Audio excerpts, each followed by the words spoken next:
Hi there, and welcome to Geeks Assembled. And today we are traveling back to the early 1980s, when the alternative comedy scene sort of took off. And we are talking about a TV series what lasted 2 seasons, and we're talking about a particular episode from the second season called Bambi. We are talking The Young Ones. And yes, Susan's been looking forward to this one. So I hope we've watched the episode. It's a sort of 30-minute episode, and it's just about these students who live together, and they go on university challenge. So without further ado, we'll just open thoughts, and we will go with. I don't know whether to leave Susan to last, or will she burst before then? I'll leave it. I'll go to Beef Dad first then. Beef Dad, what say you about Bambi? Well, I watched all the young ones. They were funny, clever, loud. I got to meet Rick Mail, which was nice. And Alexi. They really changed the comedy scene with the young ones on British television. It wasn't just alternative. It was from a completely different dimension. It was brilliant. But as I say, it's very loud. And you have to be really up to it and wide awake to follow the dialogue, because it's so rapid. It's so rapid and so funny, and so very, very funny. And as I say, I'm very clever.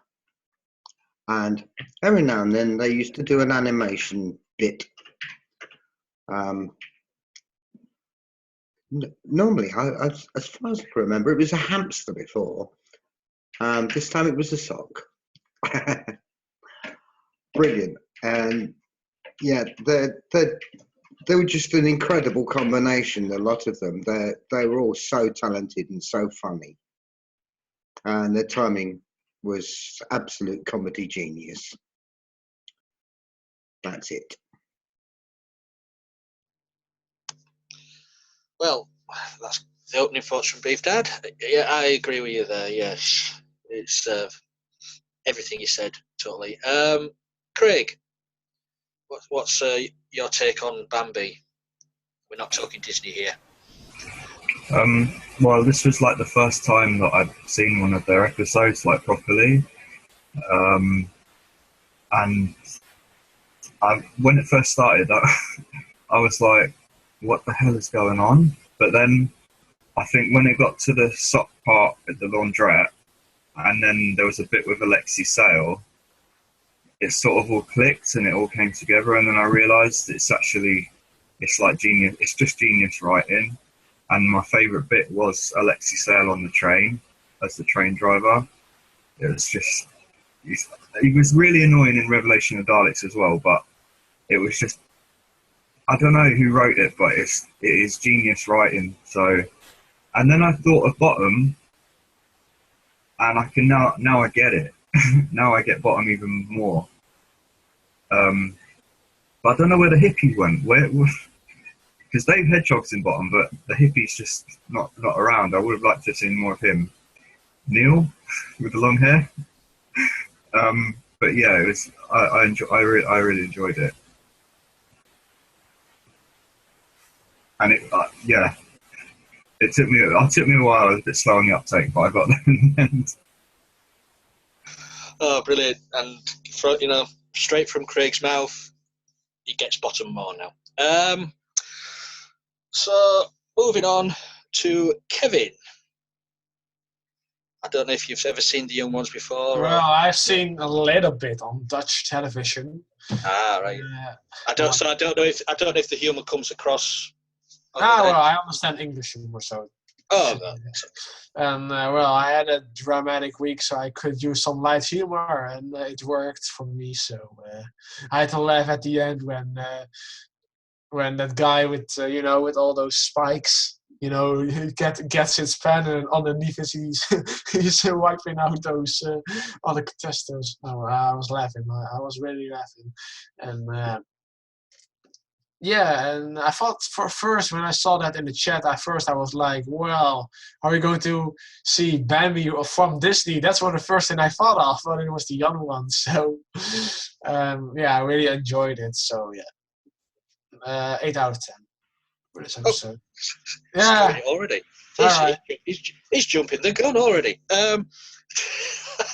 Let's move over to, shall we go to Susan? It's anarchy. Anarchy, go on then. Miss Anarchy, as soon as your mic's open, go on. Have a go. All right. Thank you. I am so excited to be reviewing this. First of all, this is like, there was a period in my life where I just play the collection of Young Ones VHSs that I had over and over and over again, and they were like my other roommates. I mean, I was sort of a hippie and sort of a punk and everything, and here's these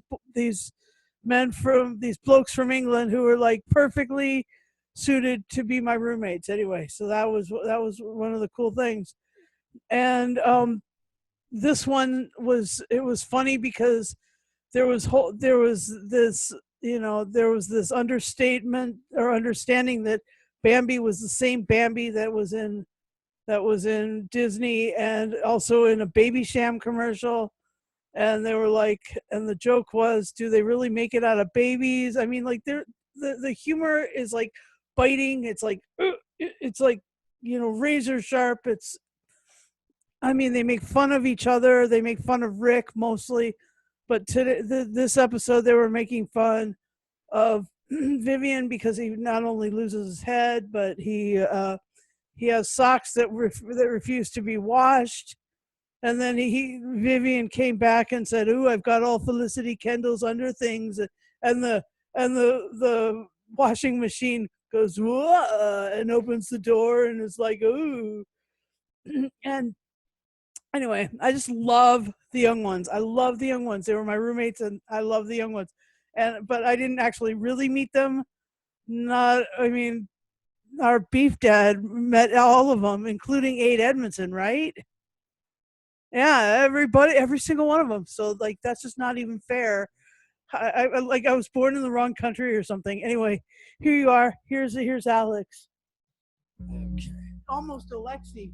No, thank you. No, I'm not a fan of the Young Ones. I like their musical interludes, and I know they have talent, but I enjoyed the fact that the guy from Blackadder was in the episode, Ben Elton, and he went on to write other shows, and I liked Stephen Fry, Hugh Laurie, and of course Emma Thompson, who has also been in the news for other reasons, and of course Hugh Laurie was House, of course, as well. But anyway, all right, easy. So as I've gotten older, basically, there's only a few people that I like in terms of English comedy, but usually the shows are written better and the shows are written more intelligent than the American. They were trying to do, again, very similar to the jump cut and the musical interlude and the breakneck pace as far as comedy goes. No, I wouldn't want these people as my roommates. Not at all. I love Monty Python. That's the standard. They have a little bit of Monty Python, but they knew they probably couldn't imitate them too much. I do like Christopher Ryan, who is also an absolutely fabulous, and Doctor Who. And, of course, the girls from Absolutely Fabulous were also in the Young Ones. and on French as well and all that. But it's not exactly my type of humor. I prefer Hugh Laurie and Stephen Fry, who also, believe it or not, had kind of wild lives. But yeah, it is true. It is funny how art is imitating life because they did go to Cambridge Lights and they did footlights, I'm sorry. And they did all know each other. So it is kind of funny, if you study it from the 50s on, and if you're able to watch the Hugh Laurie and Stephen Fry version of Jeeves and Wooster that I was able to find on YouTube, almost all the episodes, which is very strange, but funny. They're funny and wild as well, and they were able to put more of the dressing up like a woman stuff and all that, all those types of English tropes. It was kind of funny during the episode, not only the music, but the fact that they sort of did the switch and the roommates were actually imitating themselves. And they did the same thing in many English shows, as well as that. Most people agree that's a terrible movie, Spice World, they also had writers from Absolutely Fabulous and all that. So it's kind of funny how there's an imitation, a tribute, and an homage and a pastiche going all the way through English comedy of what went before it, whether you're talking about Monty Python before Monty Python, whether you're talking about John Cleese with Faulty Towers, whether you're talking about Absolutely Fabulous. There's a lot of sort of tributes and homages. It is funny, and I understand what they're doing, but no, it's not my favorite except for the music. But it is kind of funny how we watched the segment with the Madness group, and they were also in the Catherine Tate show, which is also connected to Doctor Who. And let's be honest, let's ask Beef Dad if they all know each other, and I think they probably do at one point or another in the last 30 or 40 years. They probably all have met each other from the 60s to now. Yeah, it's thanks for that, Alex. I think this episode is the one with the most guest stars in it. Everywhere you look, it's every comedy actor you can name. Tony Robinson's there, who played Baldrick. You've got even Robbie Coltrane in there. Griff Rhys George, Mel Smith's in there. As you say, you've mentioned all the others. Ben Elton's there, who wrote The Young Ones as well. So, yeah, it's an amazing episode, but we will move on to Mr. Price before I get carried away with my little bit. Mr. Price, what do you say about Bambi? Hands up, who likes me? Excellent comedy series. It was very funny, still is, and they did go on to make the Dangerous Brothers, Filthy Rich and Cat Flap, and Bottom, they made a movie with Bottom. Yeah, what I liked about this episode was Vyvyan on the train. What happens when you stick your head out of the door, and he's there you see him kicking the head across the railway track. Yeah, great, and I loved the music, Motorhead. They singing the Ace of Spades and they're all running for the train. That's it. Thanks for that, Stephen. Who we got left to go to now? Oh, yes. Let's say some words of wisdom from Brian. Earth calling Brian. Earth calling Brian. Oh, me? You're the only one here called Brian. Oh, okay. Well,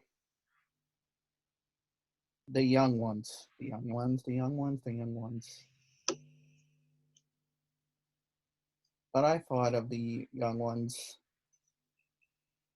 Not a big fan. I didn't really like it, not at all. Thought it was not really that funny. Thought it was stupid.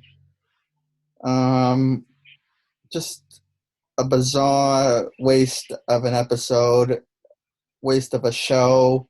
Never really should be made. So Can I just stop you there, Brian? How many episodes have you seen? just this one. So how can you say it was a waste of a show? Because If you haven't seen the show, you can't say it's a waste of a show. I'm just, I guess, because I guess that's all the episodes is the way that they're designed. You see, I knew you'd go down this line because you hated Monty Python. Yeah, that movie in itself was a disaster. Really, it made the money. I didn't like it. Same with this. I hated it. That's your opinion, Brian. Yeah. So that's my opinion on that. So I mean, for me, then nobody else is there before I check. Yeah, no. For me, Young Ones is brilliant. As it said, they changed the comedy scene. Rick Mail, Edmondson went on to better things with teaming up together. Nigel Planer became a big thespian in treading the boards and doing musicals. And Christopher Ryan, you don't hear much of Christopher Ryan, but when you do, he does make a big impact, especially in Doctor Who, when he played Lord Kiv in Trial of the Time Lords and the Satire General in the David Tennant story. But for me, it is anarchy. It is all about the 80s. It's very 80s, right on peace and love and all like that. And it's just the madness of it all, because it's just so unreal and bizarre, flitting from one thing to the other. I mean, they're in there, then all of a sudden you've got Robbie Coltrane, playing a doctor, Tony Robinson coming in with with an elephant. It was all over the place, but that's what the show was about. But people got it. It was that people understood it. They wanted something different from comedy, what had gone before, and this just came along and everybody embraced it. Even Susan embraced it across there over in the pond. I think it's a good episode. It's one of the best episodes. There is other ones where we're on par with this. Do you think you could die of laxative tablets? The people's poet is dead. It's but it's amazing. And as you say, with the going to the laundrette, and there he was carrying his bag, and there was all like fumes coming out of the bag, and the underpants was following down the street. That was just quite fun. I can't say any more than this. Anybody else want any tidbits or favourite parts if they want to jump in? Anybody? Yeah, one of my favourite parts is where Neil puts all the food on the table and Vyvyan starts eating the rat. I like that bit. Yeah. What's that? What's that? Leftovers. Oh, heavy. Anybody else? Anything else want to? Susan's. The whole bloody thing. Yeah. Yeah. I mean, one of my favourite parts is just Rick Mail and Nigel Planer where they're on the train and they're revising. That, to me, that scene there is just so funny. Well, you told me not to tell you. Well, tell me now, Well, like I said, that's the other issue about comedy as well, is that even though I don't like most of it, well, I don't like the style that they did it in, but I understand that they had to change it. And that is part of comedy, is that you make fun of things and you make fun of society and you turn it on its head. And it's so funny how even the host is admitting, everything's set up and the rich kids always win. And so it is, And of course, that's the other funny thing that they were making fun of. They probably didn't realize it, but they were making fun of reality shows and game shows and all that before it became hip. And that's another thing that comedy can do, just like other shows. Like Tornado was so hip. okay, but I also like ITV as well. Just like In Living Color was making fun of Milli Vanilli. Everybody was saying, "Oh, they deserve the Grammy." And In Living Color, I know that was in America, but they were making fun of Milli Vanilli before it was found out that they were pretty much just posing. And it was studio musicians that were doing the music, not them. They were just dancing around and lip syncing. So sometimes humor is good. Humor is supposed to make fun of yourself.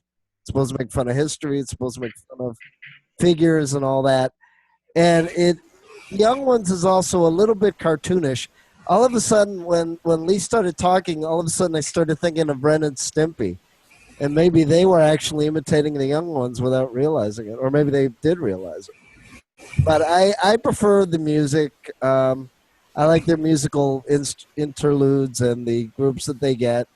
And this was also shown on the American MTV, even though it was heavily edited, because I think they were afraid of offending the audience, and they were afraid that a lot of people weren't going to get the jokes. Because English humor is kind of in your face, but it also depends on what the writers are going for. Like I said, it depends on what show you're watching as well.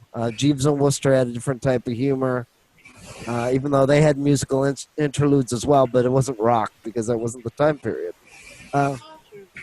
Yeah, but it is funny how they were, making fun of it, and how the host admitted that, who stole my cards, even though I'm giving away a spoiler, but all that.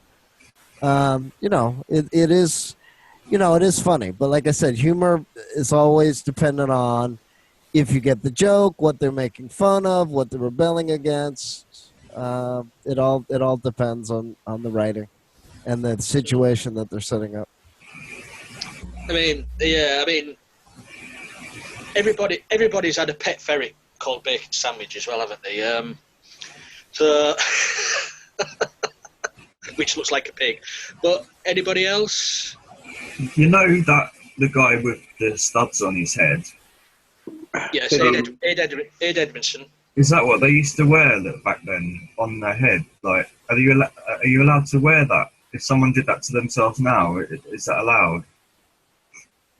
Well, it was sort of a take on the punk fashion, but I don't remember people having studs on their heads. I remember them having safety pins through the noses, but not the. I think he was taking a mick of Johnny Rotten of the Sex. Yeah, Sex it was. Pistols. It was. Yep.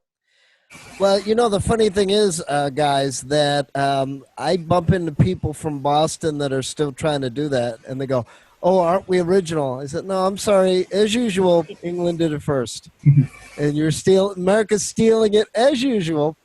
But it is true, And so when I see people with like the purple hair, and I said, "Guess what? There's a show called Are You Being Served? Watch the woman with the colored hair." All right. Is anybody else anything to say? Yeah, the one interesting thing for me is Christopher Ryan, that plays Mike. He had a double credit in this because he also played a Matchbox. Yeah, the voice, yeah. Yeah, he did the voice of the Matchbox. Yeah. But, yeah. Brilliant. Yeah, brilliant. I think that's the one bit in the program that I didn't understand why the Matchbox was talking. But well, this is it, Craig, because it was so surreal. Yeah. It just used to flick from thing to thing. As Dad mentioned, Vyvyan had a pet hamster called SB. Come on, Susan. SPG for Special Patrol Group. That's yeah. And also, they used to do. Not only did they have the weird matchbooks. Don't look at me. I'm irrelevant. Yeah. They had like a flash screen, like a freeze frame, a couple frames of random other footage put in all of their episodes. It was well, the first time of subliminal, yeah. trying to get you hooked, like to find that. Well, yeah. This episode did have it in. I noticed it when I was watching it that it came. It's like if someone had just clicked onto another channel, then clicked back. It was. It said the end. I think it was a Western movie or something like that. But they had a Western movie and something else. I forgot what it was. I mean that's the other weird thing that even in Massachusetts, they say, "Oh, we don't imitate England." Yes, actually, you do, because if you go to Newbury Street and if you go to Newbury Comics, you will actually see buttons and all that will remind you of the young ones. And then anarchy isn't always bad, but it does mean without a leader. But even in the young ones, they did have a leader, sort of. Anarchy is the main word in this group, I'll tell you. Yeah, but we have a leader. Do we? Yes. No. No, this is a free-for-all. I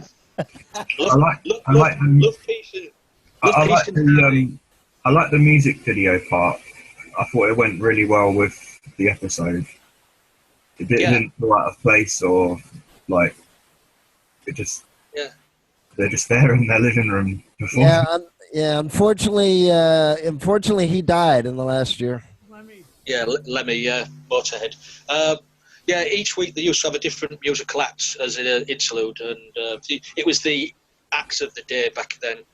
I mean, there was only 2 series made, only 12 episodes. So how many series? It could have gone on longer out. What was that, Craig? How many series? Just two series. Okay. That was all. And the final episode, that was a cliffhanger. That's all I'm going to say on that one. Is the Christmas special a good one? I don't think they ever did a Christmas special. Christmas, they didn't used to do, back then it wasn't Christmas things, it was not sort of made for them. They did do Summer Holiday, though, where, where they sat around in their garden in, shorts. But, and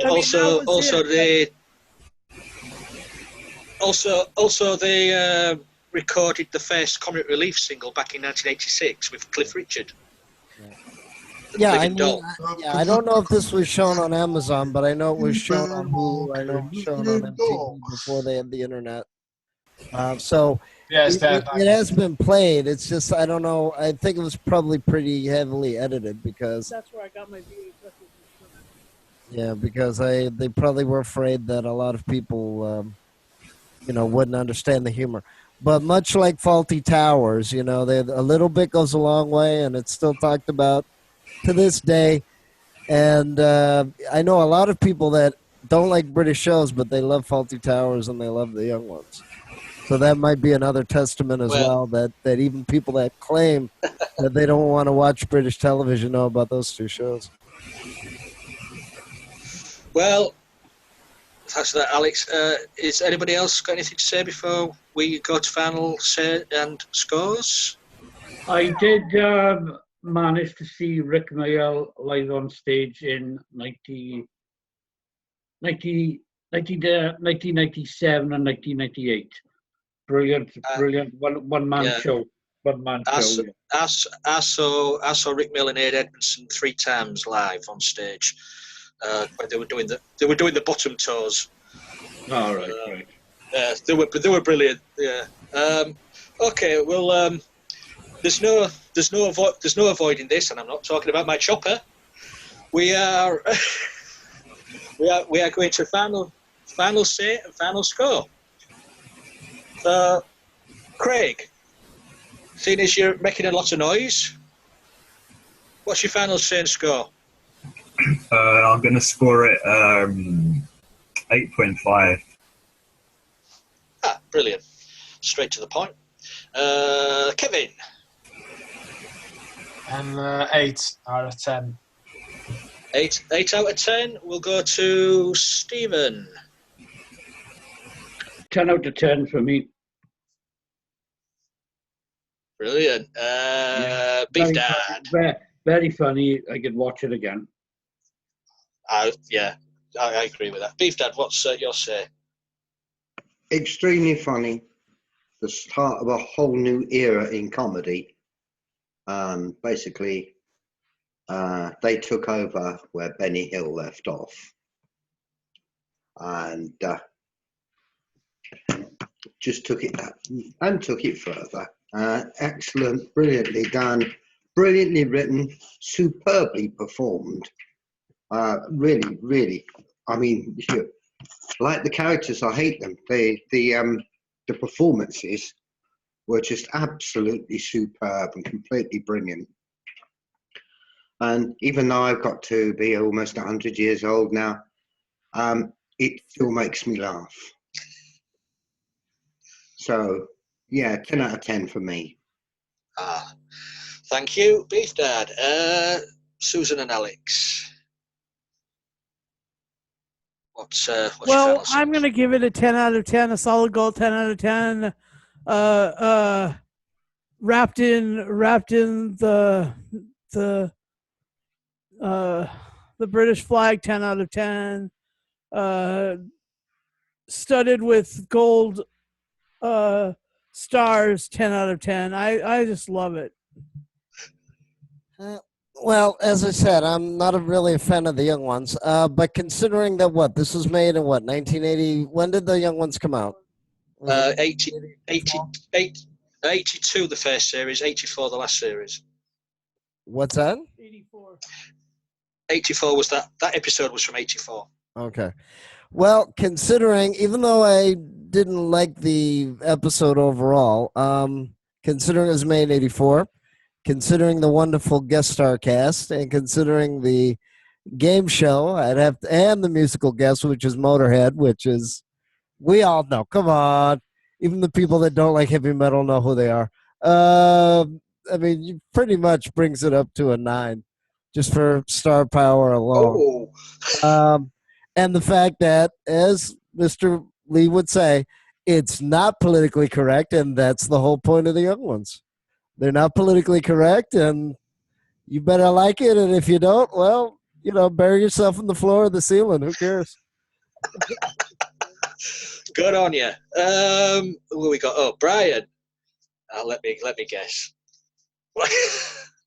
What's your score? What is my score? Well, first, before I give my score, I think mostly, I'm just going to say that mostly I think the reason why I didn't like the show and the episode is because I don't really watch British humor, like British comedies and everything. Maybe that's why I didn't really like this. So I just wanted to say that before I give my score in. So, but now I'm going to give my score in. I think I'll probably give this I'll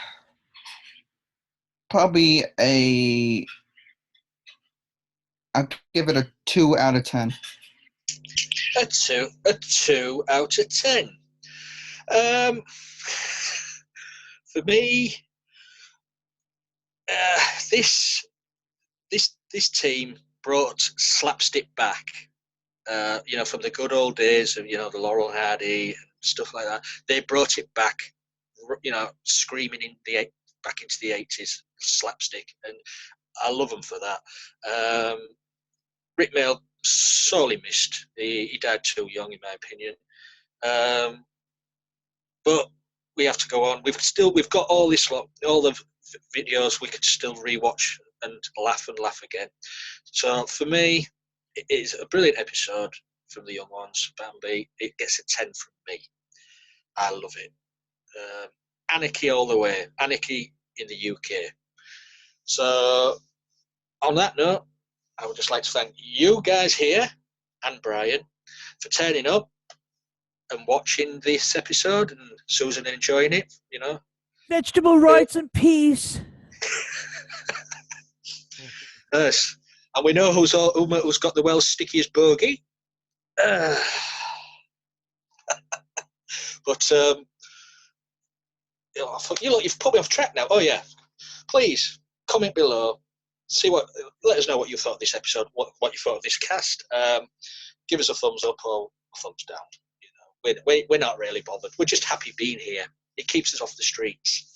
If you want to join in these casts, please get in touch. Leave a comment or get us in touch on Facebook. We've got a public Facebook group there. We're also on Twitter at Geeks Assemble and Tumblr. Does anybody else want to plug their own channels while they're here? Yeah, I just want to say that we've started a fan club for our very own Beef Dad.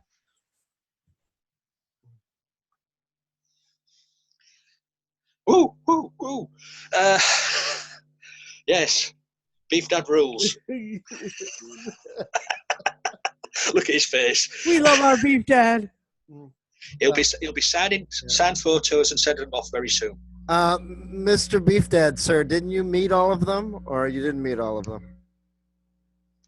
Oh, you're muted. You're muted. I met most of the young ones. I'm trying to think who was the one that there was one that I hadn't met. Mike. I never met Mike. Oh, you didn't meet Christopher Ryan? No, I never met Christopher Ryan. No. But you met Mayall and Edmondson and Yeah. Planner. And Alexi Sale. And Alexi Sale, you said he was a nut. Oh, Alexi Yeah. Sale was hysterical. And Ben Elton as well, who helped write the Blackadder and the Thin Blue Yeah, Line. And very briefly bumped into him one day, yeah. yeah, I've actually met neighbors of Tom Baker and what's his name? Good grief. I forgot his name. Anyway, it's okay. But yeah, Mr. Bean, Atkinson. That's okay. And a lot of people have good things to say about it. Did you ever meet Atkinson? No. No, I never met Rowan Atkinson. No. No. I nearly did, but I missed him by about 3 or 4 minutes. Which was a shame. Kevin, do you want to plug your channel while you're here? Why not? On my channel, I do unboxing videos of the newest movies that come over here. Sometimes I have to import them from Lee's, England, and yeah, because I don't like my England. Yeah, and I don't like the French titles that are on here on the case. It's like big, and the original English title is very small these days. So yeah, that's why I still have to wait and buy Guardians of the Galaxy and all the other stuff. So yeah, unboxings, trailer reactions, that's it. So yeah, all in the description.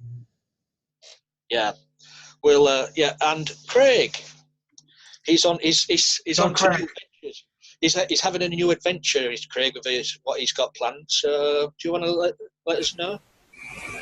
Yeah, my channel, Craig's World 2, does, I review like Doctor Who figurines with the weekly magazine, but I'm sort of also branching out into this new podcast of rating the worst TV and movies from my DVD collection, which is just an excuse for me to watch some of my and if anyone wants to get on board, just inbox me or click a link. I've got the separate Facebook thingy set up with Lee's help. So yeah, everyone's welcome. Yeah, I say, Craig, if anybody's interested, that they can also leave a comment on here if they want to, and we'll pass all the details on. Anybody else got a channel that we need to plug?